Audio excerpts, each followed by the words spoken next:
Após realizar um estudo histórico sobre a evolução do direito ambiental e trabalhista, a dissertação apresenta o que se denomina como sendo o Estado Democrático Ambiental de Direito.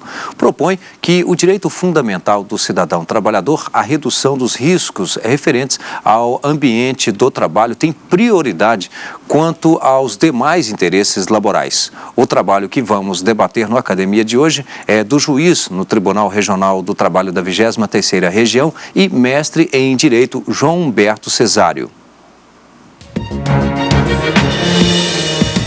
Técnica processual e tutela coletiva de interesses ambientais trabalhistas.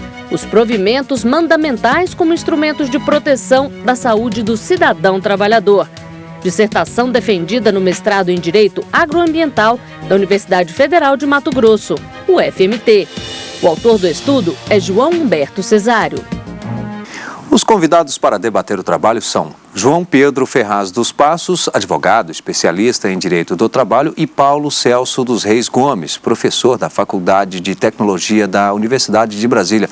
Quero aqui agradecê-los pela presença, obrigado por aceitar o convite da TV Justiça para participar do Academia de hoje, e também ao doutor João Humberto, que inclusive, além de agradecer, gostaria de convidar para a gente assistir aqui, ver um resumo do seu trabalho. A dissertação destaca que na área trabalhista também está assegurado o direito ao meio ambiente equilibrado, de tal forma que nos dias atuais existe uma ligação direta entre direito ambiental e direito do trabalho. O estudo aponta a necessidade de preservação da saúde dos trabalhadores e o comprometimento do direito processual com a precaução e a responsabilidade decorrentes dos fatores ambientais do trabalho. Bom, professor João Humberto, professor, juiz, mestre, que bom. Eu gostaria que inicialmente o senhor nos explicasse o porquê da escolha desse tema, as dificuldades, a metodologia e também por quais os ramos do direito que seu trabalho passeia. Primeiramente, muito obrigado, Rimac, obrigado à TV Justiça por a oportunidade de estar aqui hoje debatendo um tema que eu reputo da máxima importância. Agradeço desde já aos doutores João Pedro e Paulo Celso, que se dignaram a comparecer nesse momento aqui para discutir o tema conosco. Bom, basicamente, Rimac, eu posso dizer que o trabalho nasceu de uma angústia que eu sempre sentia na condução de processos trabalhistas, sou juiz de trabalho de profissão, e que me levava sempre a conduzir, a pensar, melhor dizendo, se o direito do trabalho estaria verdadeiramente cumprindo a sua promessa tuitiva. E eu posso dizer que, analisando brevemente alguns dados estatísticos, que, por exemplo, dão conta que no mundo hoje existem 270 milhões de acidentes de trabalho por ano, 740 mil por dia, ou seja, com 4 mortes por minuto, que no Brasil nós temos 83 acidentes do trabalho por hora e a cada 3 horas e meia um trabalhador brasileiro perde a vida no exercício das suas funções. Eu cheguei à conclusão, com base nesses dados, de que o direito do trabalho não estaria cumprindo essa promessa tuitiva. A partir de então, foram três as indagações básicas que orientaram o meu trabalho. A primeira é se seria possível pensar o direito do trabalho em outras bases. A segunda, se existiria algum outro ramo do direito material que poderia contribuir para a ressignificação do direito do trabalho. E, finalmente, eu também parti da indagação de se o direito processual poderia cumprir em alguma medida para a implementação prática de um novo modelo a ser proposto. As grandes dificuldades, talvez a maior dificuldade que eu encontrei no desenvolvimento da pesquisa, foi justamente a escassez bibliográfica de assuntos, de temas, de livros que tratem do assunto nessa diretriz. Basicamente, eu posso dizer que o trabalho ele passeia pela teoria do Estado, pelo direito constitucional, pelo direito ambiental, pelo direito do trabalho e o direito processual civil e do trabalho. Bom, vamos conferir aqui parte da bibliografia utilizada neste estudo. Proteção Jurídica à Saúde do Trabalhador. Autor, Sebastião Geraldo de Oliveira, editora LTR. Técnica Processual e Tutela dos Direitos. Autor, Luiz Guilherme Marinoni, editora Revista dos Tribunais. Processo Civil Ambiental. Autor, Marcelo Abelha Rodrigues. Editora, Revista dos Tribunais. Professor, você destacou essas 3 obras. Sim. Por quê? Bom, basicamente, o primeiro deles, Proteção Jurídica à Saúde do Trabalhador, é um livro do professor e desembargador federal do trabalho, Sebastião Geraldo de Oliveira. Essa obra eu reputo da máxima importância porque foi, de fato, a primeira obra que enfrentou com densidade o problema da monetização da saúde do trabalhador, propondo um modelo alternativo para nós pensarmos as relações de trabalho. O livro traz, logo no seu início, uma ideia muito interessante do professor Sebastião Geraldo e que eu reputei da máxima importância para a condução de todo o trabalho. O professor Sebastião Geraldo, ele afirma que o ambiente de trabalho deve ser aquele local onde o trabalhador ganha a sua vida e não poderá ser jamais o local em que o trabalhador apressa ou mesmo encontra a sua morte. Já o livro Técnica Processual e Tutela dos Direitos é um livro do professor Luiz Guilherme Marinoni, da Universidade Federal do Paraná. Esse livro possui a virtude de nos alertar que o direito fundamental à tutela jurisdicional efetiva não incide apenas sobre o Estado legislador. É óbvio que o Estado legislador tem a obrigação de construir plataformas legislativas que sejam aptas à tutela dos direitos. Mas esse dever incide sobretudo sobre o Estado juiz.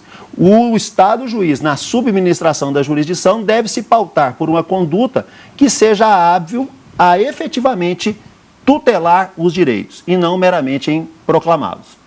Finalmente, um livro que me interessou bastante, que me trouxe excelentes ideias para o desenvolvimento da dissertação, foi o Processo Civil Ambiental do professor Marcelo Abelha Rodrigues, da Universidade Federal do Espírito Santo. Esse livro, ele possui o condão, ele tem a virtude de ter proposto esse diálogo entre o direito processual civil e o direito ambiental, de analisar se o direito processual civil como técnica necessária para a implementação e efetivação dos direitos ambientais. O meu trabalho a partir de então foi transportar a discussão que o professor Marcelo Abelha fez no âmbito do processo civil, mais voltado um pouco para o direito natural, transportá-la para o processo do trabalho e para o direito artificial, no caso, meio ambiente do trabalho. Vamos então falar mais do seu trabalho agora. Pois não. A dissertação, que depois se transformou em livro aqui, publicado pela editora LTR, chamada Técnica Processual e Tutela Coletiva de Interesses Ambientais Trabalhistas, ela se divide basicamente em 6 capítulos. No primeiro dos capítulos, eu traço uma evolução histórica do Estado moderno. Eu saio do liberalismo, passo pelo Estado social, chego ao Estado democrático de direito e, ao final, eu proponho e afirmo, chego mesmo a afirmar, que nós temos hoje delineado um projeto político de um Estado que eu chamo de democrático ambiental de direito. Por que democrático ambiental de direito? Me parece que há uma primazia do direito ao meio ambiente ecologicamente equilibrado sobre os demais direitos. Por quê? Porque esse direito é fundamental para a manutenção da vida no planeta Terra, tanto para as presentes quanto para as futuras gerações. E esta é uma condição sine qua non para que nós possamos fruir todos os demais direitos, a partir do direito à vida, inclusive. Então, me parece que a raiz ambiental está na preocupação do Estado contemporâneo, a ponto de professores do nível de Canotilho, por exemplo, afirmarem que o Estado de Direito somente será Estado de Direito se ele se dispuser a ser um Estado protetor do meio ambiente. Então, me parece que as 3 maiores características desse Estado seriam a transindividualização dos direitos, a efetiva necessidade de que a propriedade cumpra uma função socioambiental e o privilégio da prevenção sobre a repressividade. Vale dizer, o direito hoje deve ser subministrado numa perspectiva preventiva, porque nós sabemos que na sociedade de massas e de riscos que nós vivemos, os danos ambientais, quando consumados, são de impossível ou de difícil reparação. Na sequência, logo no segundo capítulo, eu traço um diálogo entre o direito ambiental, o Estado Democrático Ambiental de Direito e o direito do trabalho. e procuro ressignificar o direito do trabalho à luz dos princípios da prevenção, da precaução e da responsabilidade fundada nos riscos. Logo na sequência eu falo daquilo que eu chamo de crises ambientais trabalhistas, que seriam crises ambientais trabalhistas de dimensão desumanizante, de dimensão físico-ergonômica e de dimensão psíquico-moral. E estudo quais são os interesses passíveis de tutela a partir da instalação de cada um desses modelos de crise. Na sequência, eu já começo a estudar o direito processual como um instrumento de efetivação dos valores deste novo modelo de Estado. Busco ressignificar a jurisdição, a ação e o processo e chego à conclusão que o que nós conhecemos hoje como devido processo legal deve ser compreendido como um devido processo constitucionalmente estruturado e ambientalmente justo, ou seja, um processo que consiga produzir resultados eticamente sustentáveis.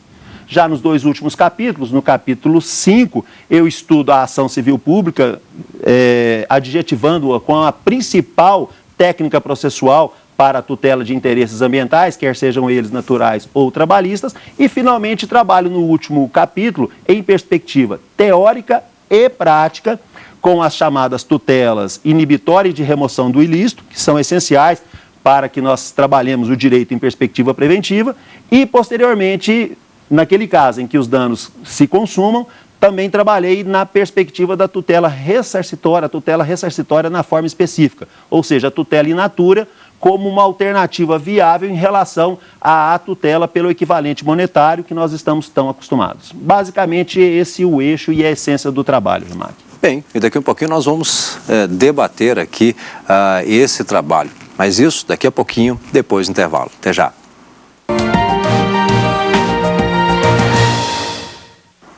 Estamos de volta com o Academia Hoje, debatendo a dissertação Técnica Processual e Tutela Coletiva de Interesses Ambientais Trabalhistas, os provimentos mandamentais como instrumentos de proteção da saúde do cidadão trabalhador. Dissertação defendida por João Humberto Cesário, no mestrado em Direito Agroambiental da Universidade Federal de Mato Grosso.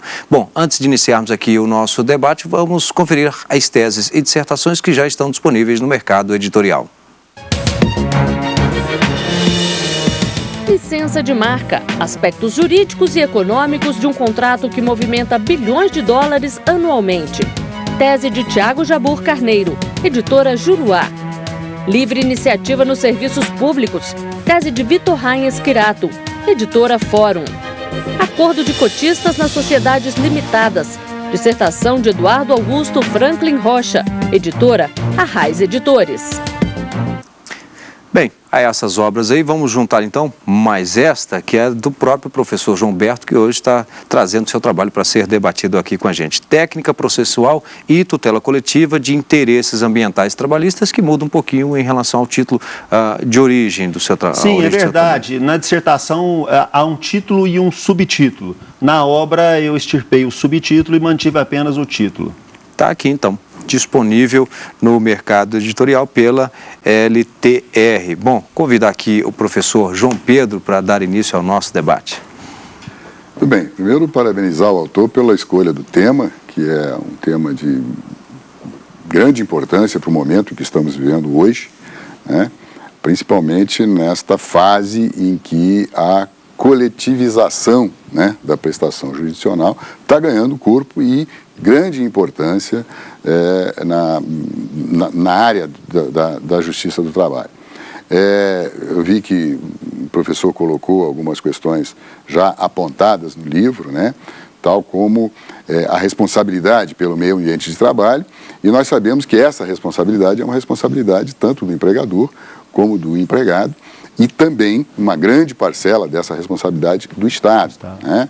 Então, uma das minhas indagações é que se teria o professor feito alguma abordagem quanto à legitimidade dessas partes no eventual processo judicial. Nós sabemos que hoje, pela coletivização, o legitimado, né, ordinário desses processos coletivos é o Ministério Público, e principalmente o Ministério Público do Trabalho, e também o sindicato. Né?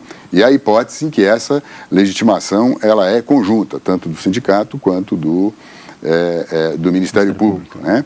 E se haveria uma possibilidade, se o professor pensou na possibilidade, de se responsabilizar, em alguns casos, também o Estado pela ausência de fiscalização devida quanto a essa segurança no ambiente do trabalho. Excelente pergunta, eu agradeço, professor João Pedro. E a obra toca assim, na verdade eu procurei me centrar mais na questão da prevenção, mas em algum momento também eu trato da questão da responsabilidade civil e o faço pelo viés da responsabilidade fundada nos riscos. Basicamente eu trato a poluição, inclusive a poluição trabalhista, como uma externalidade ambiental negativa. E eu coloco em discussão a partir desse prisma a quem incumbiria a responsabilização por eventuais danos causados. Indo especificamente no que o senhor propõe, eu me recordo que a Lei Nacional de Meio Ambiente, a Lei 6938 de 81, ela estabelece no seu artigo 3º quem nós devemos considerar como poluidor. Poluidor é a pessoa física ou jurídica que direta ou indiretamente causar poluição. Quando se diz que a pessoa que também causa poluição indireta, indiretamente, ela pode ser responsabilizada, eu me lembrei que o Estado, pela sua omissão no exercício do seu poder administrativo, fiscalizatório e sancionador, pode contribuir para a geração de poluição, tanto no âmbito do meio ambiente natural, quanto no âmbito do meio ambiente do trabalho. Então, me parece que, pela omissão, sim, o Estado pode estar contribuindo, por exemplo, para o aumento, no caso do meio ambiente de trabalho, de acidentes de trabalho típicos e doenças ocupacionais. Ele pode estar pecando pela sua omissão fiscalizatória e sancionadora. E, nesta perspectiva, o Estado pode sim ser responsabilizado, porque, indiretamente, ele está contribuindo para a geração de poluição laboral. E me parece que, nesse caso, a competência para conhecer da ação continua sendo da Justiça do Trabalho, porque nós excepcionaríamos a competência da Justiça Federal, ainda que a União fosse parte ré no processo, já que, no caso, nós estaríamos debatendo matéria ligada ao meio ambiente de trabalho. Professor Paulo Celso. Bom, também quero agradecer o convite a participar aqui desse debate. Eu achei muito interessante essa linha de trabalho, porque você mescla essa questão da política ambiental com a política de direito do trabalho. E na área da engenharia, eu sou engenheiro, né, de formação, a gente tem trabalhado muito com essa questão, porque a legislação e toda a parte do direito ambiental avançou muito nos últimos 30 anos, né, com a questão do meio ambiente em voga no planeta inteiro, e a questão trabalhista ficou um pouco para trás. Sim. Então, hoje, na verdade, o meio ambiente externo da fábrica está muito mais protegido do que o meio ambiente interno da fábrica. Aí, uma questão que eu queria trazer é uma questão mais concreta, né, esse lado da engenharia. Se a gente pegar o exemplo dos lixões que tem hoje no Brasil, você tem lixões espalhados em todos os municípios brasileiros. A gente tem uma solução que não foi dada para o lixo brasileiro ainda. Então, nesses lixões, você tem a presença de catadores de material reciclável, que são catadores, às vezes, organizados em cooperativas, e tem a presença simultânea de uma prestadora de serviço ou da própria autarquia de limpeza pública daquele município. E eles convivem com o mesmo tipo de risco. E no final eles e a própria população circunvizinha está exposta aos mesmos riscos, né? Riscos biológicos, químicos e tal. Como é que você vê nessa linha de meio ambiente do trabalho e meio ambiente externo, que no lixão os dois estão bem mesclados, né? Como é que a gente poderia proteger, pensar numa forma desses trabalhadores das cooperativas, são os catadores organizados, né? Terem o mesmo tipo de proteção, de prevenção que os funcionários que são da empresa ou da autarquia que está trabalhando nesse lixão? Sim, essa pergunta é muito interessante, até me lembro de uma passagem do livro do Sebastião Geraldo de Oliveira, que eu citei aqui no início do programa, em que ele fala que há uma aparência hoje, em todo o mundo, e no nosso país inclusive, de que os problemas ambientais se resolveriam magicamente na porta das empresas. Ou seja, nós nunca pensamos a questão trabalhista na perspectiva ambiental. Nós temos um modelo trabalhista que é formatado sob a égide do Estado Social, o Estado evoluiu para lá, em termos da sua concepção, passou por um Estado democrático de direito, hoje temos um Estado democrático ambiental de direito na minha concepção, e o direito do trabalho ficou estagnado. E o que você coloca aqui em discussão, inclusive, é um tema muito interessante, porque nós podemos, inclusive, nesta perspectiva de um Estado democrático ambiental de direito, discutirmos se somente os empregados típicos possuiriam tutela ou se o direito do trabalho poderia se espraiar para alcançar outros trabalhadores que não são empregados típicos tal qual nós conhecemos, como os cooperados que trabalham no sistema de captação e reciclagem de lixo.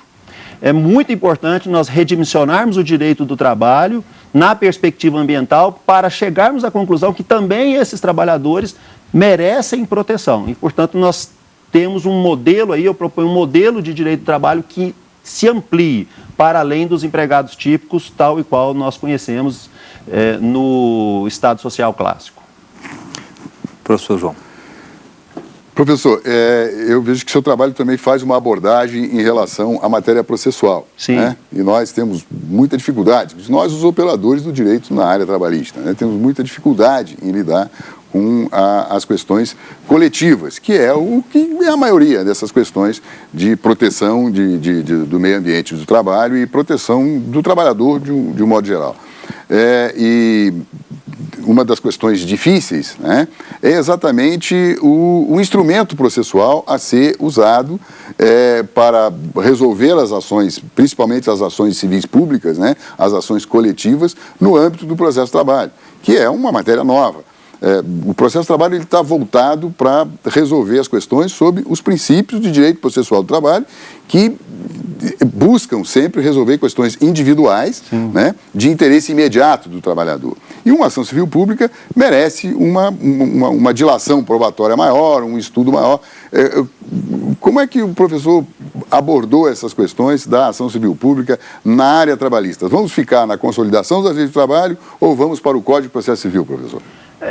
Me parece, hoje eu respondendo já mais diretamente a sua última pergunta, até pela linha de mestrado em que eu estudei, eu venho de um mestrado de Direito Agroambiental na Universidade Federal de Mato Grosso, e por influência de um dos meus professores, o professor Valério Mazzuoli, hoje eu trabalho muito na perspectiva do diálogo das fontes jurídicas.